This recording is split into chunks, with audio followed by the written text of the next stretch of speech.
શ્રી ગણેશાય નમઃ। આપ સર્વેનો ધાર્મિક વર્લ્ડમાં ફરીથી હાર્દિક સ્વાગત છે। મિત્રો, હાલે શારદીય નવરાત્રિ ચાલુમાં છે અને આ નવરાત્રિ દરમિયાન માતાજીની આરાધના, પૂજા, કથા વગેરેનો અનેરો મહિમા માનવામાં આવે છે અને તેમાં પણ શ્રીમદ દેવી ભાગવત વાંચવા કે સાંભળવામાં આવે તો તેનો ખૂબ જ શુભ માનવામાં આવે છે।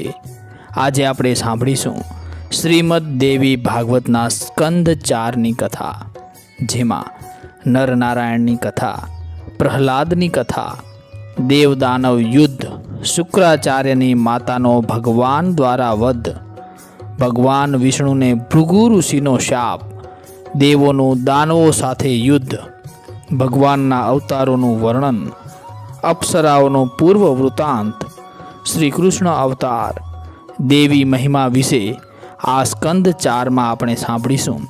તો આપ વિડીયોને અંત સુધી જરૂરથી નિહાળજો અને વિડીયોને લાઈક કરવાની સાથે કોમેન્ટમાં જય માતાજી, જય અંબે અથવા તો તમારા કુળદેવીનું નામ પણ લખી શકો છો। હવે આપણે સાંભળીએ સંક્ષિપ્ત શ્રીમદ દેવી ભાગવતના સ્કંદ 4ની કથા। વ્યાસજી કહે છે, રાજન, બ્રહ્માના હૃદયથી ઉત્પન્ન થયેલા બ્રહ્માપુત્ર ધર્મ હતા। સત્ય ધર્મનું પાલન કરવાવાળા ધર્મ દ્વારા વૈદિક ધર્મનું નિરંતર પાલન થઈ રહ્યું હતું। એ મહાત્મા ધર્મ સાથે દક્ષ પ્રજાપતિએ પોતાની 10 કન્યાઓનો વિવાહ કર્યો। સત્યવ્રતધારી ધર્મથી ઘણા પુત્રો થયા। તેઓના નામ હરિ, કૃષ્ણ, નર અને નારાયણ એવા રાખ્યા। એમાંના હરિ અને કૃષ્ણએ યોગ અભ્યાસ કર્યો ત્યારે નર અને નારાયણ હિમાલય ઉપર જઈ ત્યાં તપ કરવા લાગ્યા અને બધા તપસ્વીઓમાં મુખ્ય તપસ્વી ગણાવા લાગ્યા। બ્રહ્મનું ચિંતન જ તેમનું સર્વસ્વ થઈ પડ્યું હતું। તેઓ ભગવાન હરિના વંશાવતાર એવા હરિ અને નારાયણે પૂરા 1000 વર્ષ સુધી ગંગા તટ ઉપર તપ કર્યું। તેઓને તમામ સિદ્ધિઓ પ્રાપ્ત થઈ ચૂકી હતી। આથી ઇન્દ્રને ઈર્ષ્યા થઈ। તેણે વિચાર્યું કે જો તેઓ મારું ઇન્દ્રાસન લઈ લેશે તો આ ઈર્ષ્યા ભાવને લઈને ઇન્દ્રએ તેમનો તપોભંગ કરવાને માટે નરનારાયણને કહેવા લાગ્યો, ધર્મનંદન, તમારે શેની ઈચ્છા છે? તમારે જે જોઈએ તે માંગી લ્યો। હું તમને ઉત્તમ વરદાન આપવા આવ્યો છું। તેનું કહેવું સાંભળવા છતાં તે હરિનારાયણે તેને કોઈ જવાબ આપ્યો નહીં। આથી પોતાની મોહિની વિદ્યાથી સિંહ, વાઘ જેવા અત્યંત ભયંકર જંગલી પ્રાણીઓ ઉત્પન્ન કર્યા અને નરનારાયણને ઇન્દ્રએ ભય પાડવા માટે આવી ચેષ્ટા કરી। આનાથી કોઈ ફરક નહીં પડવાથી ઇન્દ્રએ કામ અને વસંત ઋતુને બોલાવી। કામના આવ્યા પહેલાં વસંત ઋતુ આવી ગઈ અને તેના આવવાથી ચારે તરફ લીલોતરી છવાઈ ગઈ અને પક્ષીઓ પોતાના મધુર સ્વરે ગીત ગાવા લાગ્યા। અપ્સરાઓ તેઓનું મધુર સંગીત, કોયલોનો ટહુકાર અને ભ્રમર ગુંજન સાંભળીને નરનારાયણની ઇન્દ્રિયો તેમના વશની બહાર જવા લાગી। રંભા અને તિલોત્તમાએ તેમનો પ્રભાવ બતાવવા લાગી। આથી નરનારાયણના તપનો ભંગ થયો અને નેત્રો ખુલી ગયા। ત્યારે તેમણે ત્યાં ઘણી અપ્સરાઓ જોઈ, એટલે તેમને કામદેવની આવી સેના જોઈને નવાઈ લાગી। વ્યાસજી કહે, તે સમયે નારાયણે વિચાર્યું, અમારા તપનો ભંગ કરનારા ઇન્દ્રએ આ સર્વને મોકલ્યા છે। એમ વિચારી અભિમાનથી ઇન્દ્રને પોતાની તપસ્યાનો પ્રભાવ બતાવવા માટે પોતાની જાંઘ ઉપર થપાટ મારી અને તુરત જ ત્યાં એક સંપૂર્ણ સૌંદર્યશાળી સુંદરી ઉત્પન્ન થઈ। તે સ્ત્રી ઉર્વશી ઇન્દ્ર સાથે જે કોઈ અપ્સરાઓ હતી તેવી અને તેટલી અપ્સરાઓ મુનિએ ત્યાં ઉત્પન્ન કરી દીધી।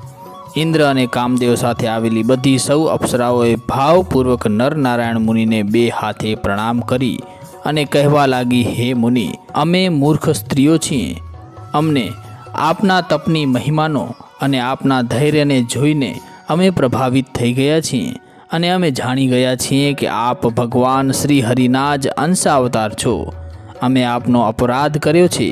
હે મુનિ, અમે બધી અપ્સરાઓ ઇન્દ્રના કોઈ સત્કાર્યના સહયોગે જ એમને સહાયના રૂપમાં અમારું આવવું થયું હતું।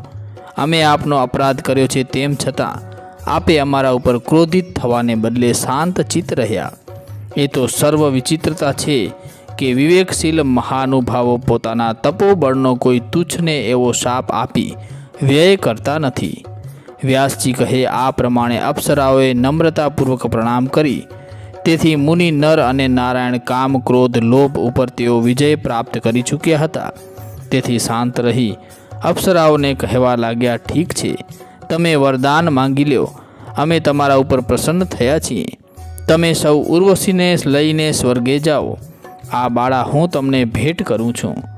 મુનિઓની પ્રસન્નતા જોઈને અપ્સરાઓ કહેવા લાગી, મુનિરાજ, આપ અમોને વરદાન આપવા કહ્યું છે, એટલે અમે આપની પાસેથી વરદાનમાં અમારી ઈચ્છા જણાવીએ છીએ કે આપ અમને આપની પત્ની બનાવો, જેથી કરીને હે દેવેશ્વર, અમને આપની સેવા કરવાનો મોકો મળે. અપ્સરાઓનું કહેવું સાંભળી નર નારાયણ કહેવા લાગ્યા, અપ્સરાઓ, અમે અહીંયા 1000 વર્ષ સુધી તપ કર્યું છે અને અમે કામ ક્રોધને વશ કરી લીધો છે. માટે કરીને અમે અમારા તપોબળને તમારી માંગણીથી નષ્ટ કરવા નથી માંગતા. કામ સુખ માટે અમારી લેશ માત્ર ઈચ્છા નથી, કારણ આથી સાત્વિક સુખનો નાશ થઈ જાય છે.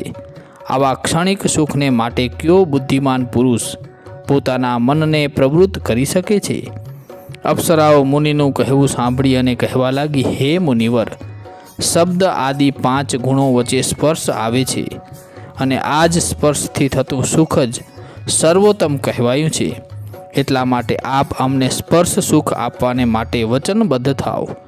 ત્યાર પછી આપ ગંધમાદન પર્વત પર જઈ અને વિચરણ કરો. વ્યાસજી કહે, ધર્મનંદન, પ્રતાપી નારાયણ વિચારવા લાગ્યા કે અપ્સરાઓએ આવું વચન માંગ્યું, હવે શું કરવું? મારા અહંકારથી જ આ પરિસ્થિતિ સર્જાઈ છે. મહાત્માઓ કહે છે, અહંકાર જ આ સમગ્ર સંસારનું કારણ છે. મેં જ્યારે અપ્સરાઓની સાથે વાત કરી ત્યારે ધર્મનો દુરુપયોગ નથી, મારી શક્તિથી બીજી અપ્સરાઓનું સર્જન કર્યું. હવે શું કરું? માટે એ સમયે જ અહંકારનો ત્યાગ કરી અને ક્રોધ કરીને આ સ્ત્રીઓનો ત્યાગ કરી દેવો જોઈતો હતો. વ્યાસજી જન્મેજયને કહેવા લાગ્યા, જન્મેજય મુનિવરે આવો વિચાર કરી પ્રવૃત્ત થવા તૈયાર થયા ત્યારે વળી પાછું એમને થયું, ક્રોધ પણ મોટામાં મોટો શત્રુ છે. કામ લોભથી પણ વધારે ક્રોધ ભયાનક છે.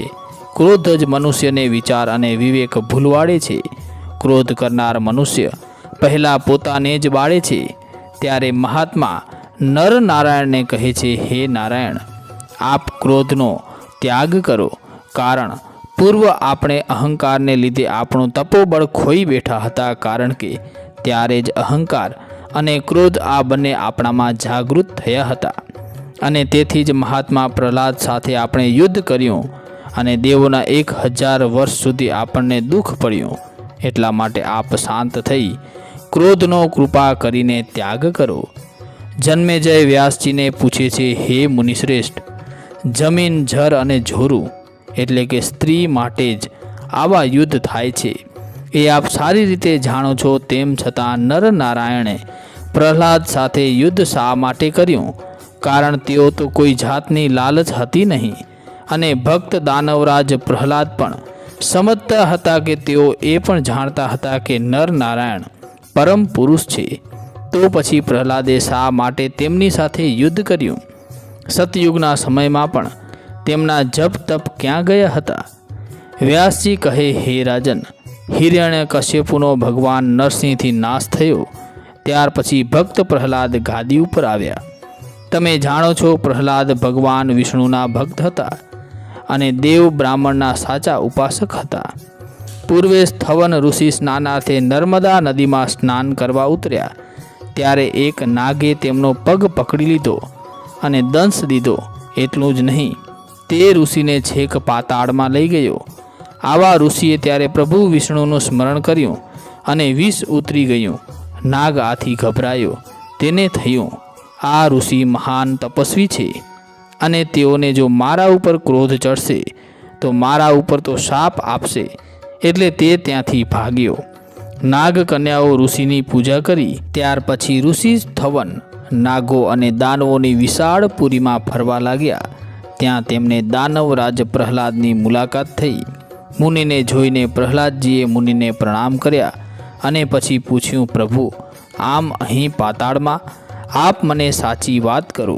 સ્થવન મુનિ પ્રહલાદના પૂછવાથી કહેવા લાગ્યા, દાનવરાજ, હું સ્નાન કરવા નર્મદા નદીના પવિત્ર જળમાં ઉતર્યો ત્યારે મને તમારા લોકના નાગે દંશ દીધો અને અહીં પાતાળમાં ખેંચી લાવ્યા અને પુણ્ય પ્રતાપે તમારા દર્શન થયા. વ્યાસજી કહે, મુનિ સ્થવનના બોલ સાંભળીને અને જ્ઞાની ઋષિ એવા સ્થવન મુનિને પૂછ્યું, પ્રભુ, આ જગતમાં પરમ પાવન એવા તીર્થો કેટલા છે? તેમ પ્રહલાદજીના પૂછવાથી મુનિ કહે, રાજન, જે મનુષ્યનું મન હૃદય પવિત્ર છે, વિચાર, વાણી અને વર્તન તથા ધર્મને આધીન છે, એવા મનુષ્ય પ્રથમ તો તીર્થ સમાન લેખવા તેઓ જ્યાં પગલું મૂકે તે તીર્થ. હે રાજન, તેમ છતાં હું તમને આ સમગ્ર જગતના તીર્થને કહી સંભળાવવા માટે સંભવ નથી, પરંતુ જેઓ અતિ ઉત્તમ એવા 3 તીર્થો છે તે તમને હું કહું છું. પ્રથમ નૈમિષારણ્ય સર્વશ્રેષ્ઠ છે. પુષ્કર અને ચક્ર તીર્થ એ પણ પવિત્ર એવા ઉત્તમ તીર્થો છે. વ્યાસજી કહે છે, પ્રહલાદજીએ સ્થવન મુનિ પાસેથી નૈમિષારણ્ય પવિત્ર તીર્થ છે એવું સાંભળીને તેઓ ત્યાં જવા પોતાના અંગત દૈત્યોને સાથે લઈને નૈમિષારણ્યમાં પહોંચ્યા. ત્યાં તેમણે સૌની સાથે આનંદથી પવિત્ર અને પુણ્ય ભાવે સ્નાન કર્યું. પછી સૌ તીર્થોમાં વિચરણ કરવા લાગ્યા. ફરતા ફરતા તેઓને ધર્મનંદન એવા નર અને નારાયણને જોયા. બંને મુનિઓએ કાળા રંગના હરણનું કાળું ચામડું પોશાક તરીકે પહેર્યું હતું. માથા ઉપર વાળની લાંબી જટા હતી. બંનેએ ધનુષ ધારણ કરેલા હતા. તે ઉત્તમ ધનુષ સાંગ અને અજીવ નામના પ્રસિદ્ધ ધનુષ હતા. સાથે 2 ભાથા હતા, તેમાં ઘણા તીર ઠસોઠસ ભરેલા હતા. આવા તપસ્વી ધનુષધારી મુનિઓને જોઈને પ્રહલાદજીને અત્યંત ક્રોધ આવ્યો અને મુનિઓને તુચ્છકાર વાણીથી કહેવા લાગ્યા, તમે બંને આ શું ઢોંગ કરો છો? આનાથી તો ધર્મ ધૂળમાં મળી જાય છે. મેં જગતમાં ક્યાંય એવું જોયું નથી કે તપસ્યા અને શસ્ત્રો સાથે કોઈ ઋષિ તપ કરતા હોય. તમારે માથે જટા છે, તપ પણ કરો છો અને સાથે સાથે આવા શસ્ત્રો પણ રાખો છો. તે તો નરીઓ આડંબર જ કરો છો. તમે તો સમર્થ અને દિવ્ય પુરુષ છો. આવું ધર્માચરણ શોભા દેતું નથી. હે પ્રહલાદજી, અમારા શસ્ત્રો અને અમારી તપસ્યા માટે તમે શા માટે ચિંતિત છો? અમે સમર્થ છીએ અને સમર્થ રહીશું, કારણ યુદ્ધ અને તપમાં અમારું સામર્થ્ય છે એ આખું જગત જાણે છે. ત્યારે પ્રહલાદ કહેવા લાગ્યા, જો એમ જ હોય તો તમે મારી સાથે યુદ્ધ કરીને તમો કેટલા સમર્થ છો તે સમરાંગણમાં મને દેખાડી આપો. વ્યાસજી કહે, પ્રહલાદની વાત સાંભળી મુનિવર નર કહે, ઠીક, તમારી એવી જ મરજી છે તો આજે મારી સાથે યુદ્ધ કરો. આવા મહાભાગ મુનિવરના વચન સાંભળીને વ્યાસજી કહે, પ્રહલાદ ક્રોધથી તમતમી ગયા. પ્રહલાદ પણ મહાન બળવાન અને યુદ્ધમાં નિપુણ હતા, એટલે તેઓએ પ્રતિજ્ઞા કરી કે ગમે તે કારણે હું આ બંને તપસ્વીઓને ચોક્કસ પરાજિત કરીશ. અને પછી તો નર નારાયણ અને પ્રહલાદજી વચ્ચે ભયાનક યુદ્ધ થયું, પરંતુ પ્રહલાદજીની બંને સામે જીત થતી નથી. 1000 વર્ષ સુધી યુદ્ધ કર્યું, પરંતુ પરિણામ શૂન્ય. ત્યારે પ્રહલાદજી વિચારવા લાગ્યા. ત્યાં તો ભગવાન વિષ્ણુ પ્રગટ થયા અને વિષ્ણુ ભક્ત પ્રહલાદે ભગવાનની પૂજા પ્રણામ કર્યા અને બોલ્યા, હે માધવ, આ બંને તપસ્વીઓ સાથે દેવોના 1000 વર્ષ સુધી યુદ્ધ કરી રહ્યો છું, છતાં મારો વિજય કેમ થતો નથી? વિષ્ણુ ભગવાન કહે, આર્ય, આ બંને સિદ્ધ પુરુષો છે અને તેઓ મારા જ અંશો છે, એટલે તેમને તમે કેવી રીતે જીતી શકો? માટે કરીને તમે યુદ્ધ બંધ કરી તમારા પાતાળ લોકમાં ચાલ્યા જાઓ અને મારી અવિચળ ભક્તિમાં લાગી જાઓ. ભગવાન વિષ્ણુની આજ્ઞા થઈ અને વ્યાસજી કહે, દૈત્યરાજ પ્રહલાદ પોતાના લોકમાં ચાલ્યા ગયા.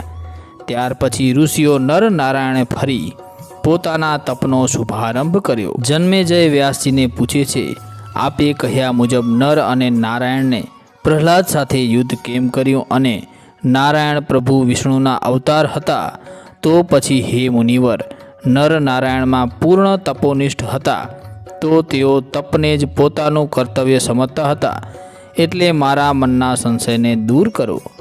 જન્મેજયનું કહેવું સાંભળીને વ્યાસજી કહેવા લાગ્યા, ભૃગુ ઋષિના પુત્ર થાય અને કશ્યપજીનો પુત્ર હિરણ્યકશ્યપ થાય, હિરણ્યકશ્યપુનો પુત્ર પ્રહલાદ થાય, એ તો હવે તમને ખબર છે. આ દૈત્ય વંશના દૈત્યોને જ્યારે પણ દેવો સાથે યુદ્ધ થાય ત્યારે સમગ્ર સંસારમાં હાહાકાર મચી જતો હતો. દેવોથી લઈને પ્રાણી માત્રમાં ખળભળાટ મચી જતો. એવા જ દેવદાનવો વચ્ચેના યુદ્ધમાં હિરણ્યકશ્યપુનો ભગવાન નરસિંહના હાથે મૃત્યુ થયું હતું. ત્યાર પછી પ્રહલાદ રાજા થયા. તેની સાથે ઇન્દ્રનું ભયાનક યુદ્ધ થયું. એ યુદ્ધમાં પ્રહલાદની હાર થઈ એટલે તેમણે બલિને રાજ્યગાદી સોંપી પોતે ગંધમાદન ઉપર તપ કરવા ચાલ્યા ગયા. બલિ રાજા અને ઇન્દ્ર વચ્ચેના યુદ્ધ દરમિયાન ભગવાન વિષ્ણુએ ઇન્દ્રને સહાય કરી અને દૈત્યોને તેમના રાજ્યથી ભ્રષ્ટ કરીને હરાવ્યા. ત્યારે દૈત્યો શુક્રાચાર્યને શરણે ગયા અને કહેવા લાગ્યા, હે બ્રહ્મદેવ, આપ તો સામર્થ્યવાન છો, આપની શક્તિઓ અપાર છે, તેમ છતાં આપ અમને સહાય કેમ નથી કરતા? હે મુનિ, આપ જો અમને સહાય નહીં કરો તો અમારી દૈત્ય સૃષ્ટિ જ નાશ પામશે અથવા તો અમારે સૌને પાછા પાતાળમાં વિવશ થઈને જતા રહેવું પડશે. વ્યાસજી કહે, મુનિવર શુક્રાચાર્ય દયાળુ હતા, તેથી કહેવા લાગ્યા, દૈત્યો, તમે ભય પામશો નહીં. હું મારી શક્તિથી તમારા સૌનું રહેવાનું અહીંયા પ્રબંધ કરું છું. તમે નિરાશ ના થાઓ, ચિંતા મુક્ત થઈ જાઓ. હું મંત્ર પ્રાપ્ત કરવા માટે ભગવાન શંકર પાસે જાઉં છું અને મંત્ર લઈને જરૂર પાછો આવું છું. ત્યાં સુધી તમે ધીરજ ધરી તપસ્વીઓનો સ્વાંગ ધરી તપ કરો. શુક્રાચાર્યની આજ્ઞાથી તેઓ તેમના આશ્રમમાં રહેવા લાગ્યા. આ બાજુ શુક્રાચાર્ય કૈલાસ ઉપર આવ્યા અને ભગવાન શંકરની સ્તુતિ પ્રાર્થના કરી. ભગવાન શંકરે અતિ કઠિન એવું તપ કરવાની આજ્ઞા આપી. શુક્રાચાર્યએ શંકર ભગવાનના આદેશ મુજબ પૂરા 1000 વર્ષ માત્ર ધાન્યના ફોતરાઓનો ધુમાડો કરી તેને પીને તપ કરવા લાગ્યા. વ્યાસ ભગવાન કહે, આ બાજુ આ સમાચાર દેવો સુધી પહોંચી ગયા. દેવતાઓને થયું, જો શુક્રાચાર્યજી મંત્ર પ્રાપ્ત કરીને આવી જશે તો દૈત્યોને યુદ્ધમાં જીતવા એ કઠિન થઈ જશે. આમ ઇન્દ્ર સાથે દેવો દૈત્યોને હણવા આવી પહોંચ્યા. આથી દૈત્યો બહુ ગભરાયા અને શુક્રાચાર્યજીની માતાના શરણે ગયા. દૈત્યોને આમ ભયથી દુઃખી થતા જોઈ તેમને શુક્રાચાર્યની માતાએ કહ્યું, ભયનો ત્યાગ કરી અહીંયા રહો, ભય તમારી નજીક નહીં આવે. ત્યાં તો દેવો દૈત્યોના પગલે પગલું દબાવીને આશ્રમે આવી પહોંચ્યા અને દૈત્યોને મારવા લાગ્યા. આથી શુક્રાચાર્યની માતા દૈત્યો ઉપર માર પડવાથી દયા આવી. તેઓએ ઇન્દ્ર સહિત તમામ દેવતાઓને નિંદ્રાથી પ્રભાવિત થઈ જાય એવી માયા રચી અને નિંદ્રાથી ઘેરાઈ ગયા. આથી તેઓની શક્તિ ક્ષીણ થઈ. એ જ સમયે ભગવાન વિષ્ણુ કહેવા લાગ્યા, દેવેશ્વર, તમામ દેવતા સાથે તમે મારી શરણમાં આવો. ભગવાનના કહેવાથી ઇન્દ્ર સહિત તમામ દેવો વિષ્ણુ ભગવાનની પાસે પહોંચી ગયા, તેમની શરણે ગયા. પછી બધા દેવોનો ભય દૂર થયો તથા નિંદ્રા પણ તેનો પ્રભાવ બતાવી શકી નહીં. આ જાણી ગુરુ માતાને અત્યંત ક્રોધ વ્યાપ્યો અને બોલ્યા, ઇન્દ્ર, મારા તપના પ્રભાવે હું વિષ્ણુ સહિત તમને બધાને ઘડી જઈશ. વ્યાસજી કહેવા લાગ્યા, શુક્રાચાર્યની માતા યોગ વિદ્યાના જાણનારા હતા અને તેમણે પોતાના શક્તિને કામે લગાડી. આથી વિષ્ણુ ભગવાન સહિત બધા દેવોની શક્તિ ક્ષીણ થઈ ગઈ. ત્યારે ભગવાને તેમનું મસ્તક સુદર્શન વડે છેદી નાખ્યું. આ જોઈ ઇન્દ્ર સહિત બધા દેવતાઓ આનંદ પામ્યા અને ભગવાન વિષ્ણુનો જય જયકાર કરવા લાગ્યા. વ્યાસજી કહે, એ દારૂણ હત્યાથી ભૃગુ ઋષિને અત્યંત ક્રોધ ચડ્યો. શરીર ધ્રુજવા લાગ્યું. તેમને અસીમ દુઃખ થયું, કારણ કે શુક્રાચાર્યની માતા જ ભૃગુ ઋષિના પત્ની થાય. પોતાની સ્ત્રીની હત્યા કરનારા વિષ્ણુને તેઓ શાપ દઈ બેઠા, હે વિષ્ણુ, તમે અત્યંત બુદ્ધિમાન છો. ત્રણેય લોકમાં તમારી બુદ્ધિની કામના પણ થઈ શકે તેમ નથી.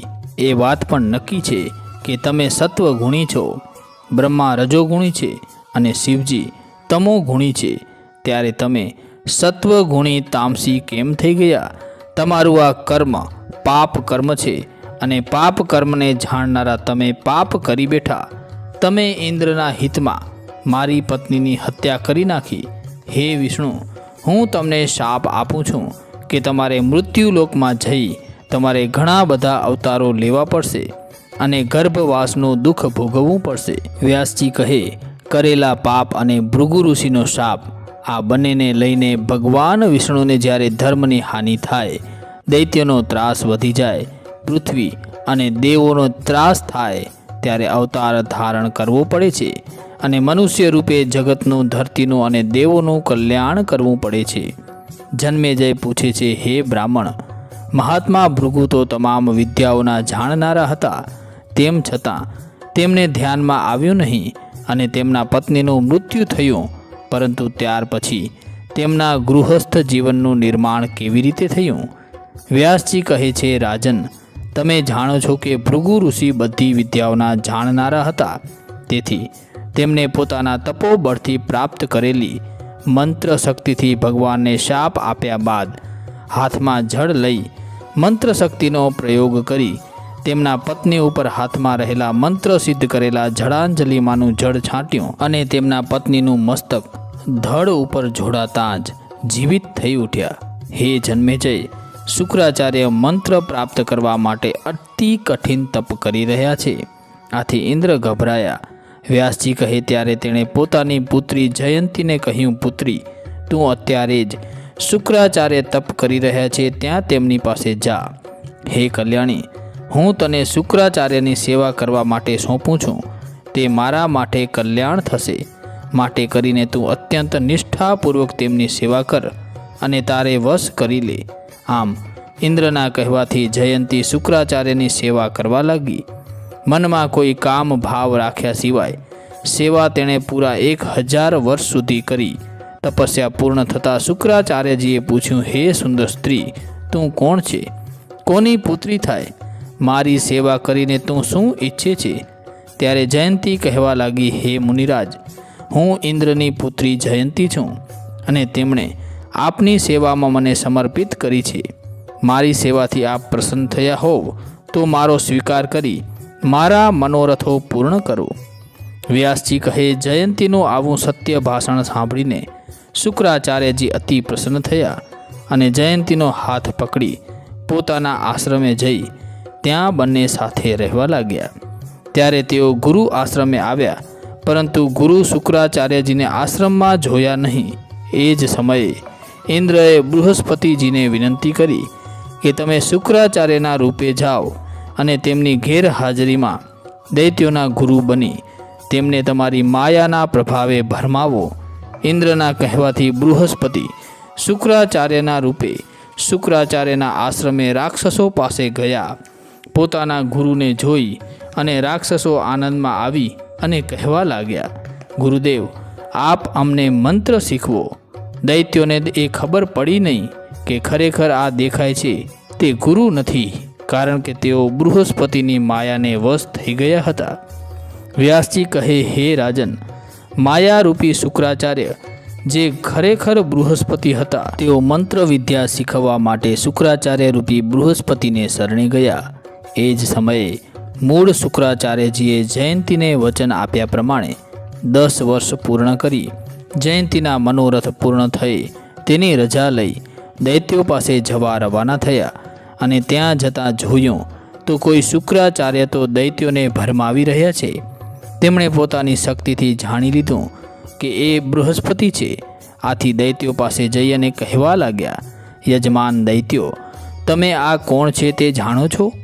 તે માયા રૂપે માયાવી છે અને તેમને તેની માયા વશ કરી ગેરમાર્ગે દોરનારા આ બૃહસ્પતિ છે.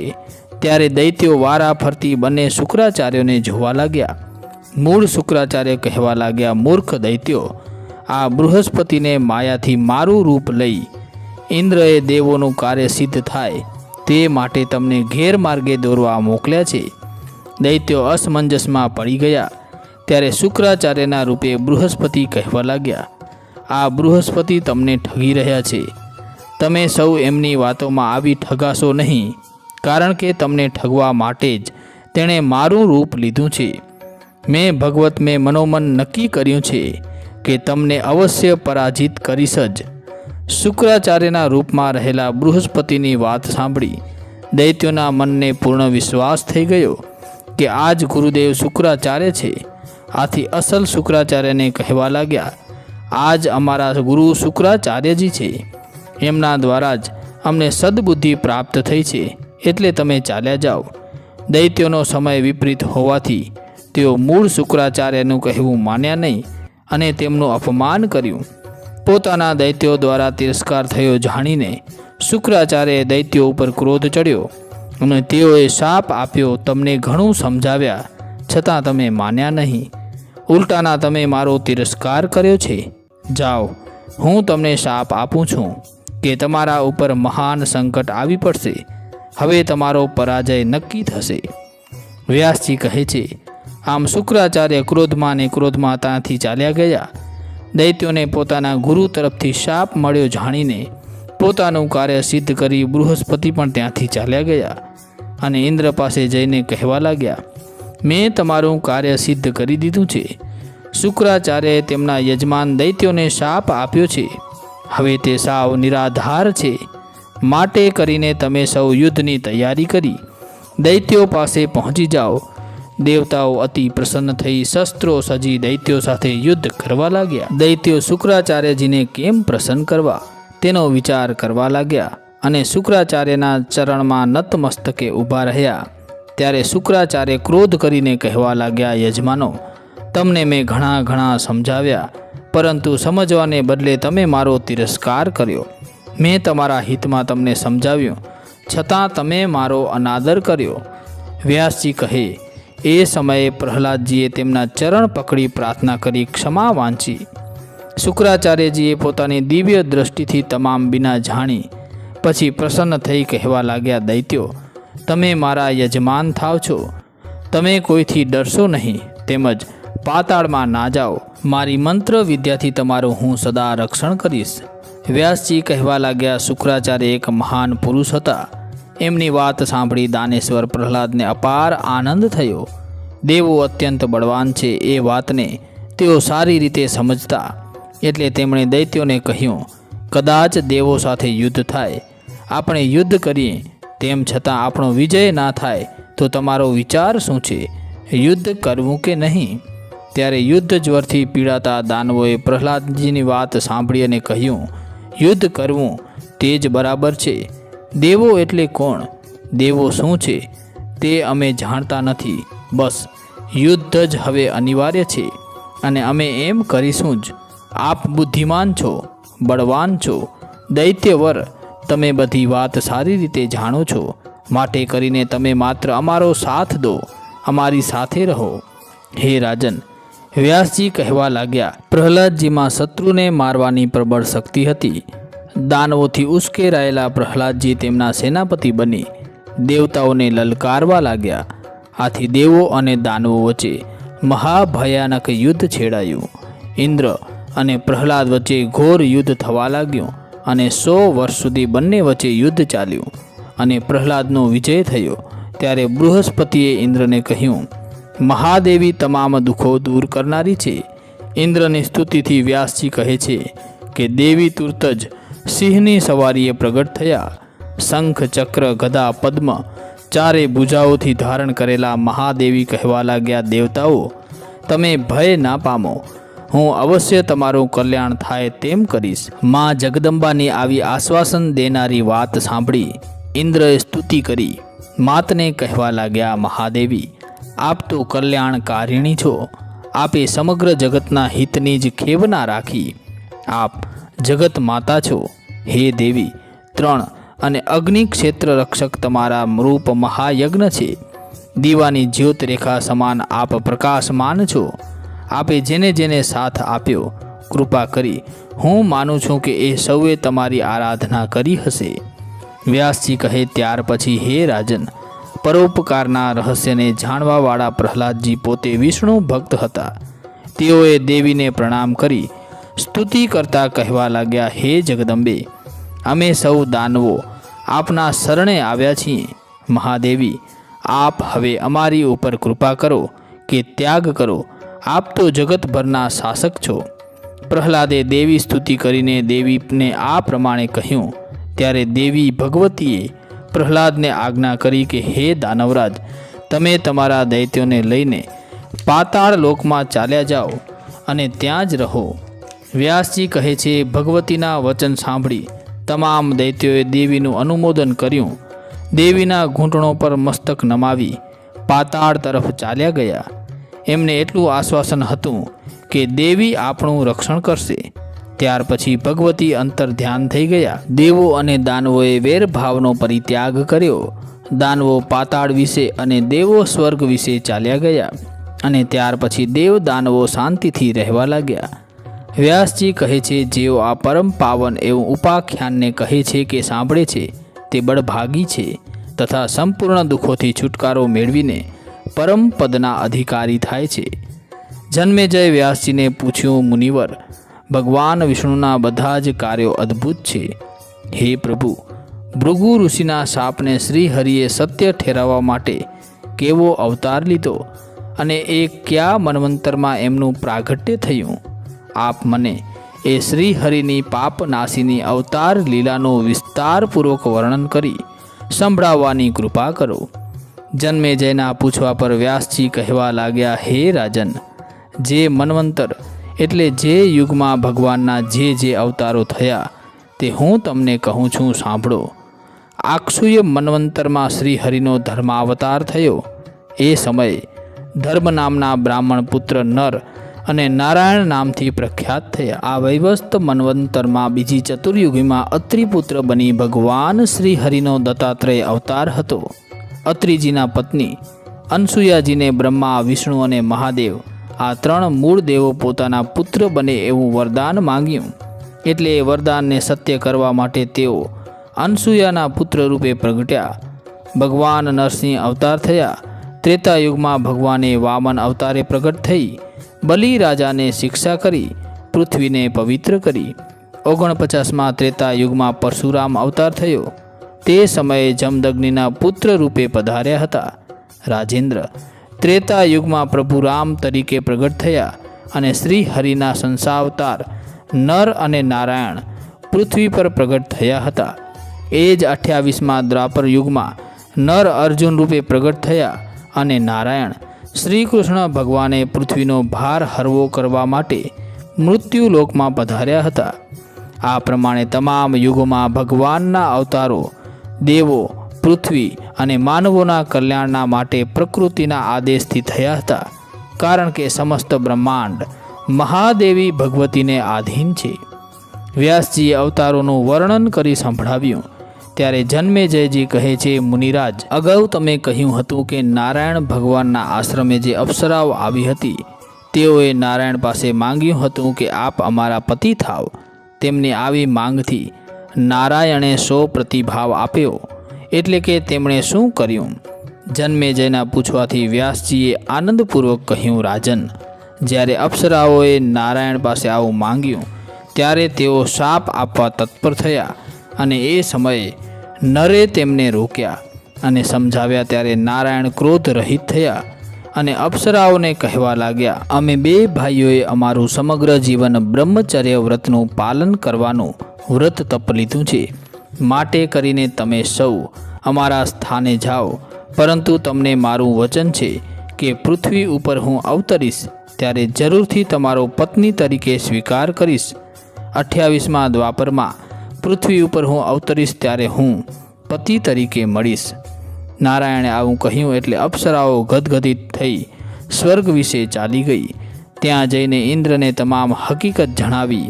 ત્યારે ઇન્દ્રએ નારાયણની નમ્રતા અને તપોબળની પ્રશંસા કરી. અહીં નર નારાયણ પાછા તપ ધ્યાનમાં પ્રવૃત્ત થઈ ગયા. હે રાજન, એ જ નર નારાયણ ભૃગુ ઋષિનો શાપ યથાર્થ કરવાને માટે ધરા ઉપર શ્રી કૃષ્ણ અને અર્જુનના રૂપે અવતર્યા અને ધરતીનો ભાર ઉતારવા માટે કુરુક્ષેત્રનું યુદ્ધ થયું. આ બધા અવતારોની સાથે શ્રી કૃષ્ણ અવતારની કથા વિસ્તારથી વ્યાસજીના મુખેથી સાંભળી રાજા જન્મેજયના તમામ સંદેહોનું શમન થયું અને વ્યાસજીને કહેવા લાગ્યા, પ્રભુ, આપ હવે મને શ્રી કૃષ્ણની અવતારની કથા વિસ્તારથી કહો.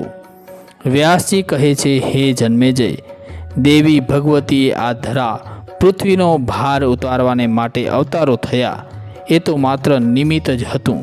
એટલે યોગ માયાએ દેવોને કહ્યું કે તમે સૌ તમારી પત્નીઓ સાથે ધરાતલ પર જાઓ, અને મેં પહેલાંથી જ વિચારી રાખ્યું હતું કે મૂર્ખ અને દુષ્ટ એવા તમામ રાજાઓનો નાશ કરી નાખું. જરાસંઘ પ્રભૃતિ એવા તમામનો નાશ થઈ જશે. માટે કરીને તમે સૌ ગોકુળમાં તમારી પત્નીઓ સાથે જન્મ લો.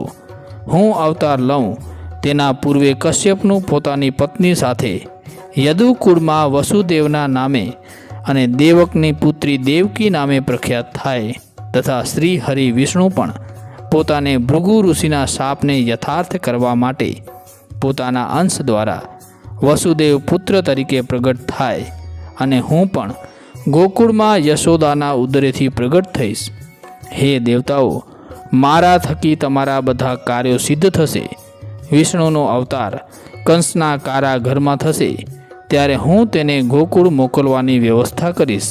આમ હે રાજન, દેવીએ દુષ્ટ રાજાઓનો નાશ કરી ધરતીનો ભાર હળવો કરવા વિષ્ણુ સહિત સૌને પોતાને મળેલા શાપનું સમાપન કરવાને માટે જન્મ લેવાનું કહ્યું. ત્યારે વરુણના શાપથી યદુકુળમાં સુરસેનના બીજા પુત્ર રૂપે કશ્યપજી આવ્યા, ત્યારે તેમનું નામ વસુદેવ થયું.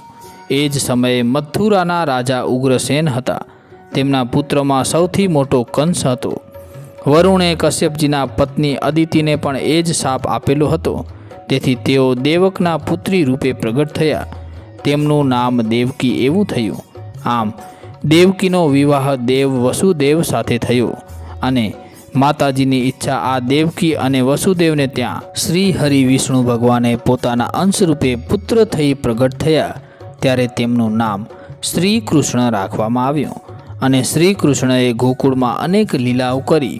ત્યાર પછી કંસ તથા બીજા દુષ્ટ અને મૂર્ખ રાક્ષસોનો વધ કર્યો, અને ધરતીને તેઓના ત્રાસમાંથી મુક્ત કરી તેઓ ત્યાર પછી દ્વારિકાપુરી નામની નગરી વસાવી. અહીં સંક્ષિપ્ત શ્રીમદ દેવી ભાગવતનો ચોથો સ્કંદ સમાપ્ત થાય છે.